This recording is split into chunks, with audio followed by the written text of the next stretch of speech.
Welcome to Học Tiếng Anh với Joseph, where we build vocabulary and practice pronunciation through reading. Continuing with The Cat in the Box, A History of Science in 100 Experiments. Today we will read story number 84. Hôm nay chúng ta sẽ đọc truyện số 84, Making the Molecules of Life. As it became clear that the molecules of life obey the same chemical rules as other molecules, the question of how living material had evolved from non-living material moved from the realm of philosophy into the realm of science. As early as 1922, the Russian chemist Alexander Oparin jumped off from the then recent discovery of methane in the atmosphere of the giant planets to suggest that the early Earth had possessed a strongly reducing atmosphere containing methane, ammonia, water, and hydrogen, which had provided the raw materials of life molecules such as proteins, thanks to the input and energy of lightning and ultraviolet radiation from the sun. Similar ideas were developed independently in the 1920s by the British polymath J.B.S. Haldane, who coined the term primordial soup to describe the conditions in the ocean of the young Earth.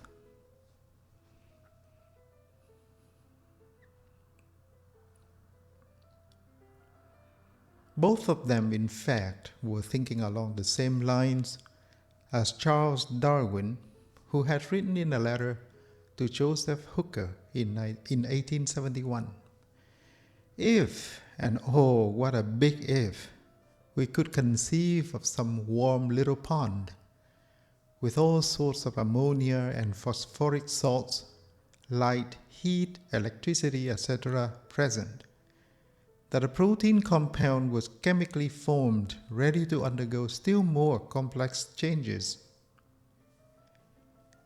In the 1950s, the American chemist Harold Urey, who had received the Nobel Prize in 1934 for his discovery of deuterium, was working at the University of Chicago.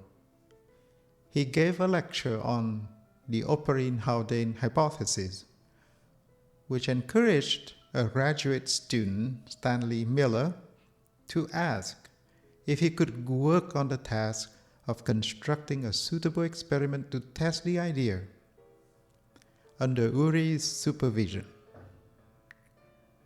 The resulting Miller-Urey experiment was a simple closed system in which a 5-liter glass flask containing methane, ammonia, water vapor, and hydrogen was energized by electric sparks to simulate lightning. A half-liter flask half full of steam hot water provided water vapor to the mixture, with the hot gases leaving the first flask being cooled and circulated back over the boiling water into the flask. Any liquid produced could be caught in a trap, rather like the U-bend under the sink, and collected. The experiment could be run continuously for a week or more before the products were collected and analyzed. Within a day, a liquid held in the trap had turned pink. After a week of operating the experiment, the pink liquid was drained off, and Miller found that between 10 and 15% of the carbon present in the original mixture of gases had been incorporated into organic compounds, which included 13 of the 22 amino acids, which themselves form the building blocks of proteins in living organisms.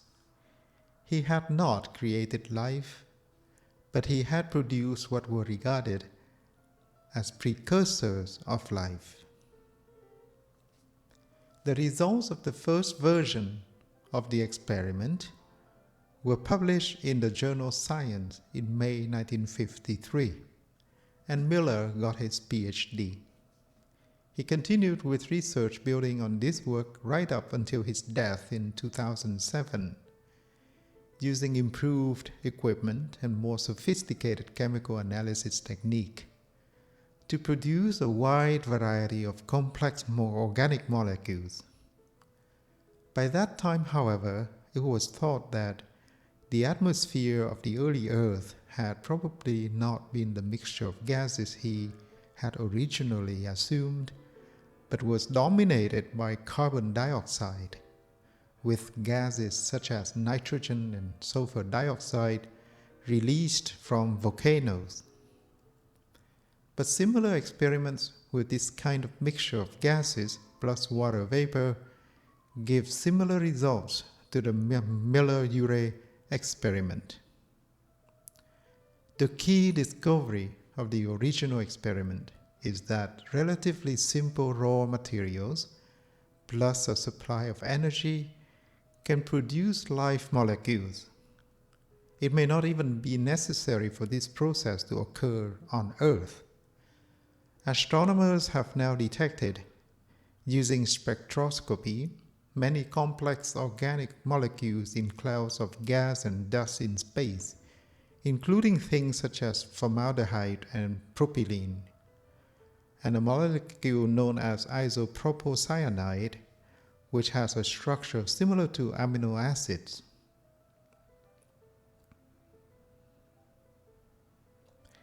And a meteorite that fell near Murchison, Victoria in Australia on September 28, 1969, was later found to contain many amino acids, including 19 that are found in living things.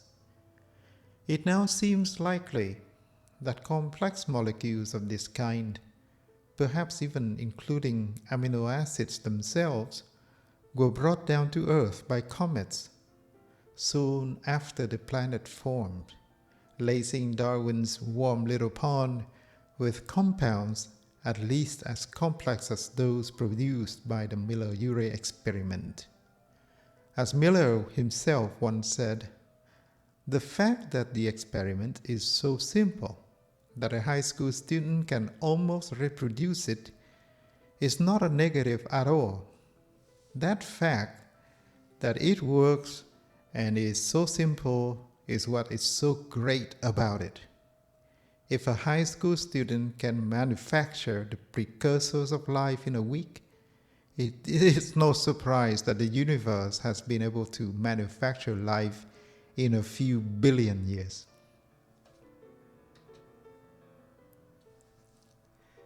Heading to the vocabulary section: realm of philosophy, realm of science, realm of psychology, realm of anything else.